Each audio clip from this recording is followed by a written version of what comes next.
ஊரகத்துறை மற்றும் நீர்வளத்துறை அமைச்சர் மாண்புமிகு திரு ஆனந்த் அவர்களை சந்தித்தோம்.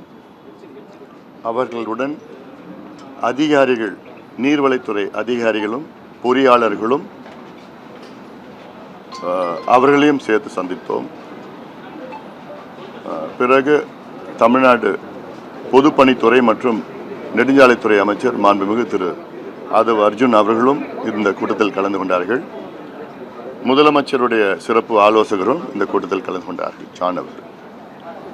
எங்களுடைய நோக்கம், இந்த சந்திப்பு என்பது இதற்கு முன்பு திரு ஆனந்த் அவர்களை சந்தித்த நேரத்திலே நான் அடுத்த முறை வருகின்றேன், தமிழ்நாட்டில் உள்ள நீர் மேலாண்மை திட்டங்கள், நீர் பாசன திட்டங்களை பற்றி பேச வேண்டும், ஒரு தேதியை இருவரும் சேர்ந்து ஒதுக்குவோம் என்று கோரிக்கைக்கு இணங்க கடந்த வாரம் இந்த தேதி ஒதுக்கப்பட்டது.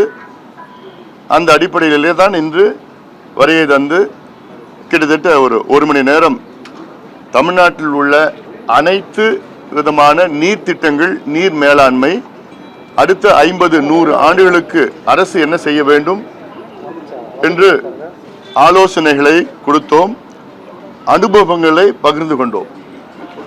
காரணம், தமிழ்நாட்டில் உள்ள 38 மாவட்டத்தில் உள்ள பிரச்சனைகளை பற்றி நன்கு அறிந்து அதில் நேரடியாக அந்த பகுதிக்கு சென்று அதற்கு என்ன பிரச்சனை, என்ன தீர்வு என்றெல்லாம் நாங்கள் பாட்டாளி மக்கள் கட்சி ஆக்கப்பூர்வமாக செய்து வருகின்றோம்.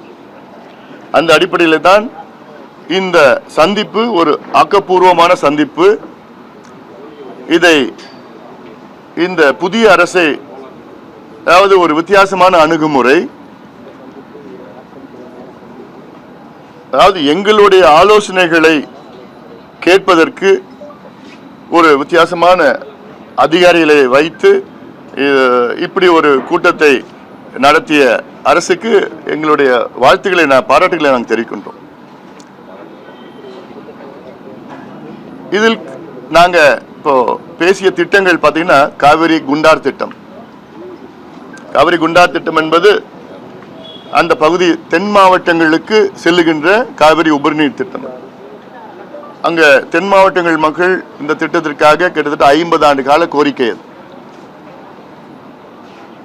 இந்த திட்டம் மிக மிக மெதுவாக செயல்படுத்தப்படுகிறது. 2008 அறிவிச்சோம், இன்னைக்கு ஒரு 3 விழுக்காடு தான் இந்த திட்டம் நிறைவேற்றப்பட்டிருக்கிறது. அதனால இது கொஞ்சம் திட்டத்தை பற்றி பேசணும். அது இல்லாமல் தருமபுரி சட்டமன்ற தொகுதியின் உறுப்பினர் சுவாமி அன்புமணி அவர்களுடைய அங்கே தருமபுரி மாவட்டத்தில் உள்ள தர்மபுரி ஒகேனக்கல் காவிரி உபரிநீர் திட்டம், இதை பற்றியும் விரிவாக பேசியிருக்கிறோம். சோழர் பாசன திட்டம், அரியலூர் சோழர் பாசன திட்டம், இது நம்முடைய வைத்தி அவர்கள் பகுதியில் சட்டமன்ற உறுப்பினர், ஜெயங்கொண்டம் சட்டமன்ற உறுப்பினர் வைத்தி அவர்கள், சோழர் காலத்தில் 1000 ஆண்டுகளுக்கு முன்பு அரியலூர் மாவட்டம் மிக செழுமையான பகுதியாக இருந்தது. இன்னைக்கு அதிக அளவில் வறட்சி. ஆனாலும் அந்த மாவட்டத்தில் கொள்ளிடமாறு, காவிரியின் கொள்ளிடமாறு கிளை அங்கே செல்கிறது. ஆனாலும் அங்கே குடிப்பதற்கு விவசாயத்துக்கு தண்ணி கிடையாது. அதை பற்றி பேசணும். எப்படி ஒவ்வொரு ஒரு ஏரியில் தண்ணி நிரம்பிச்சுன்னா, சேரன்மாதேவி ஏரி, கரிவெட்டி ஏரி, செம்பிமாதேவி, சித்தமல்லி ஏரி, பொன்னேரி, இதெல்லாம் ஒவ்வொரு ஏரியில் அப்படி அடுத்த 10 அடுத்த ஏரிக்கு போய் வீராணை ஏரி வரைக்கும் தண்ணிக்கு போகும். இதெல்லாம் சாதாரணமாக செய்கின்ற ஒரு திட்டங்கள். அடுத்தது திருவண்ணாமலை மாவட்டம், விழுப்புரம் மாவட்டம், இந்த நந்தன் கால்வாய் திட்டம்.